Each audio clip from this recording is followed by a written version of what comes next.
ನಮಸ್ಕಾರ ಗುರು, ಎಲ್ರು ಹೇಗಿದ್ದೀರಾ? ಆರಾಮಾ? ಗೆಳೆಯರೇ, ನನ್ನ ಗೆಳತಿಯರೇ,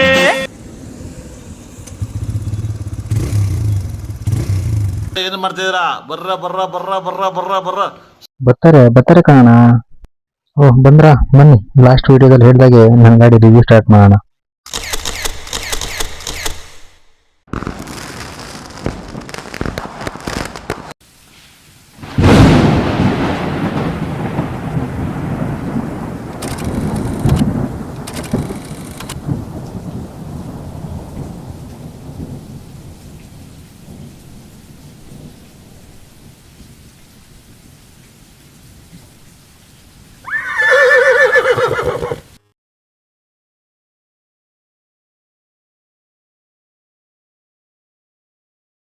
ಇದೆ ನೋಡಿ ಸದ್ಯಕ್ಕೆ ನಾನು ಓಡಿಸ್ತಾ ಇರೋ ನನ್ನ ಸೂಪರ್ ಬೈಕ್. ನಮ್ಮಂತ ಮಿಡಲ್ ಕ್ಲಾಸ್ ಹುಡುಗರಿಗೆ ನಾವು ಓಡಿಸೋ ಬೈಕ್ ಸೂಪರ್ ಬೈಕ್ ಆಗಿರುತ್ತೆ. ಏನಂತೀರಾ? ಇದು ನನ್ನ ಸೂಪರ್ ಬೈಕ್ TVS ರೈಡರ್ 125.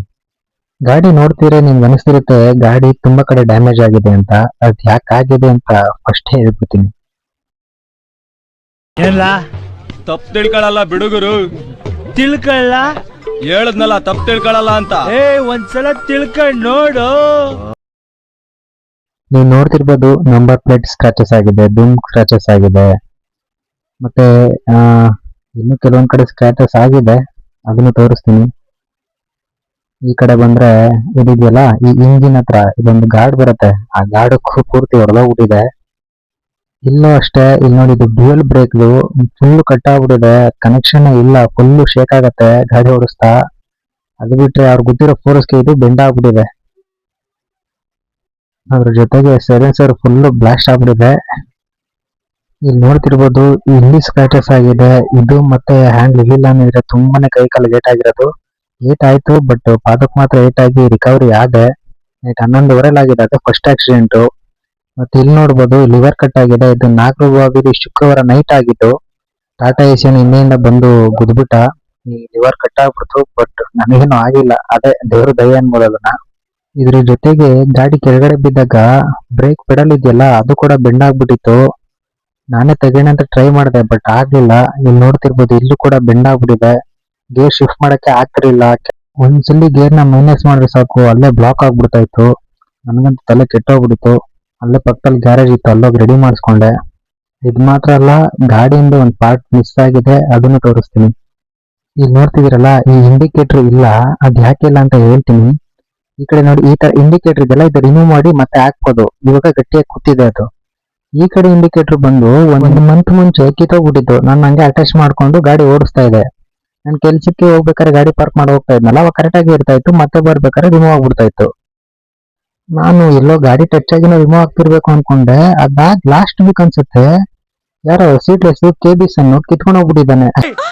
ಮೊದ್ಲು ಸರಿಯಾಗಿ ಮಾತಾಡೋದ್ ಕಲಿ. ಯಾಕೆ ಕಿತ್ಕೊಂಡೋದು ಅಂತ ನನ್ಗಿನ್ನೂ ಗೊತ್ತಿಲ್ಲ. ಒಂದ್ ಸೈಡ್ ಮಾತ್ರ ಇನ್ನೂ ಬಿಟ್ಟಿದ್ದಾನೆ. ಮತ್ತ ಅದನ್ನ ಯಾವಾಗ ಡ್ಯಾಮೇಜ್ ಮಾಡಿ ಅದನ್ನು ಕಿತ್ಕೊಂಡು ಹೋಗ್ತಾನಂತ ಗೊತ್ತಿಲ್ಲ. ನಾನು ವೇಟ್ ಮಾಡ್ತಾ ಇದ್ದೀನಿ, ಸಿಕ್ಕಿದ್ರೆ ಮಾತ್ರ ಅವನಿಗೆ ಸನ್ಮಾನನೇ ಮಾಡೋದು. ಬರೀ ಇಂಥದೆಯಾ? ಇದೆಲ್ಲ ನೋಡ್ತಿದ್ರೆ ಗಾಡಿ ತಗೊಳ್ಳೋದೇ ಬೇಡ ಅನ್ಸುತ್ತೆ. ಬಟ್ ಏನ್ ಮಾಡೋಣ, ನಮ್ ಹುಡುಗರು ಮೈಂಡ್ ಸೆಟ್ ಇದೆಯಲ್ಲ, ಒಂದ್ಸಲಿ ಗಾಡಿ ತಗೋಬೇಕಂತ ಡಿಸೈಡ್ ಆದ್ರೆ ಏನಾದ್ರೂ ಆಗ್ಲಿ ಅಂತ ತಗೊಂಡ್ಬಿಡ್ತೀವಿ. ಗಾಡಿ ಸ್ಟಾರ್ಟ್ ಮಾಡಿದ್ರೆ ಈ ತರ ನಮ್ಗೆ ತೋರಿಸುತ್ತೆ ಡಿಸ್ಪ್ಲೇಲಿ. ನೋಡ್ತಿರ್ಬೋದು ಹಲೋ ರೈಡರ್ ಅಂತ ಬರುತ್ತೆ. ನೋಡ್ತಿರ್ಬೋದು ರೈಟ್ ಸೈಡ್ ಇರೋ ಬಟನ್ ಕೊಟ್ಟಿದ್ದಾರೆ, ಒಂದು ಸೆಟ್, ಒಂದು ಮೂಡ್ ಅಂತ. ಮೂಡಲ್ಲಿ ಎಷ್ಟು ಕಿಲೋಮೀಟರ್ ಓಡಿಸಿದೀವಿ, ಮಿನಿಮಮ್ ಮೈಲೇಜು ಮತ್ತೆ ಪೆಟ್ರೋಲ್ ಎಷ್ಟಿದೆ ಅಂತ ಮಾತ್ರ ತೋರಿಸುತ್ತೆ. ಹ್ಯಾಂಡಲ್ ವಿಷಯಕ್ಕೆ ಬಂದ್ರೆ ಇಲ್ಲಿ ನೋಡ್ತಿರ್ಬೋದು, ಕೆಲವೊಬ್ರಿಗೆ ಅನ್ಸುತ್ತೆ ಮೇಲ್ಗಡೆ ಕ್ಲಿಕ್ ಮಾಡಿದ್ರೆ ಆಫ್, ಕೆಳಗಡೆ ಕ್ಲಿಕ್ ಮಾಡಿದ್ರೆ ಆನ್ ಮಾಡ್ಬೋದು ಅಂತ. ಬಟ್ ಅದಲ್ಲ, ಈಕೋ ಮತ್ತೆ ಪವರ್ ಮೂಡ್ ಇರುತ್ತೆ. ಇಲ್ಲಿ ನೋಡ್ತಿರ್ಬೋದು ಡಿಸ್ಪ್ಲೇ ಮೇಲೆ ಪವರ್ ಮೋಡ್ ಹಾಕಿದ್ರೆ ಪವರ್ ಅಂತ ತೋರಿಸುತ್ತೆ, ಈಕೋ ಮೋಡ್ ಶಿಫ್ಟ್ ಮಾಡಿದ್ರೆ ಈಕೋ ಮೋಡ್ ಅಂತ ತೋರಿಸುತ್ತೆ. ನಮ್ಗೆ ಜಾಸ್ತಿ ಮೈಲೇಜ್ ಬಂದು ಈಕೋ ಮೋಡ್ ಅಲ್ಲೇ ಸಿಗೋದು, ಪವರ್ ಮೋಡ್ ಅಷ್ಟೊಂದೇನು ಸಿಗಲ್ಲ. ನನ್ ಗಾಡಿ ಎಷ್ಟು ಮೈಲೇಜ್ ಕೊಡುತ್ತೆ ಅನ್ನೋದು ನಾನು ಮುಂದೆ ನಿಮ್ಗೆ ಹೇಳ್ತೀನಿ. ಬನ್ನಿ ಹಾಗೆ ಒಂದ್ ರೈಡ್ ಹೋಗ್ತಾ ಗಾಡಿ ಬಗ್ಗೆ ಮಾತಾಡುವ. ನನ್ನ ಗಾಡಿ ಬಂದು 2025 model TVS rider 125 smart connect ಅಂತ. ಈ ಗಾಡಿ ತಗೊಂಡು 1 ವರ್ಷದ ಮೇಲೆ 3 ರಿಂದ 4 ತಿಂಗಳು ಆಗಿರ್ಬೋದು. ಇನ್ನೂ 1 ವರ್ಷ EMI ಪೆಂಡಿಂಗ್ ಇದೆ. ಆ EMI ಎಷ್ಟು ಕಟ್ತಾ ಇದೀನಿ, ಡೌನ್ ಪೇಮೆಂಟ್ ಎಷ್ಟು ಮಾಡಿದೆ, ಟೋಟಲ್ ಅಮೌಂಟ್ ಗಾಡಿಗೆ ಎಷ್ಟಾಗಿದೆ, ಇದ್ರ ಬಗ್ಗೆ ಎಲ್ಲ ತಿಳ್ಕೊಬೇಕಾ? ಹಾಗಿದ್ರೆ ನೆಕ್ಸ್ಟ್ ಪಾರ್ಟ್ ಅಂತ ಕಾಮೆಂಟ್ ಮಾಡಿ, ಅದ್ರ ಬಗ್ಗೆ ವಿಡಿಯೋ ಮಾಡ್ತೀನಿ ಪಾರ್ಟ್ 3 ಲಿ. ಅದ್ರ ಜೊತೆಗೆ ಗಾಡಿ ಎಷ್ಟು ಮೈಲೇಜ್ ಕೊಡ್ತೀನಿ ಅದ್ರ ಬಗ್ಗೆನೇ ಹೇಳ್ತೀನಿ, ನೀವೇ ಶಾಕ್ ಆಗ್ತೀರಾ. ಪಾರ್ಟ್ 1 ವಿಡಿಯೋ ಯಾರು ನೋಡಿಲ್ಲ ಅಂದ್ರೆ ಡಿಸ್ಕ್ರಿಪ್ಷನ್ ಅಲ್ಲಿ ಆ ವಿಡಿಯೋದ ಲಿಂಕ್ ಹಾಕಿರ್ತೀನಿ, ಆ ವಿಡಿಯೋನ ನೋಡಿ. ಅದಾದ್ಮೇಲೆ ಈ ವಿಡಿಯೋ ಸಹ ನೋಡಿ, ಹಾಗೆ ಸಬ್ಸ್ಕ್ರೈಬ್ ಆಗೋದು ಮಾತ್ರ ಮರಿಬೇಡಿ. ಕಾಮೆಂಟ್ ಮಾಡಿ, ಶೇರ್ ಮಾಡಿ ಹಾಗೂ ಲೈಕ್ ಮಾಡಿ. Thank you. ಜೈ ಹಿಂದ್, ಜೈ ಕರ್ನಾಟಕ ಮಾತೆ.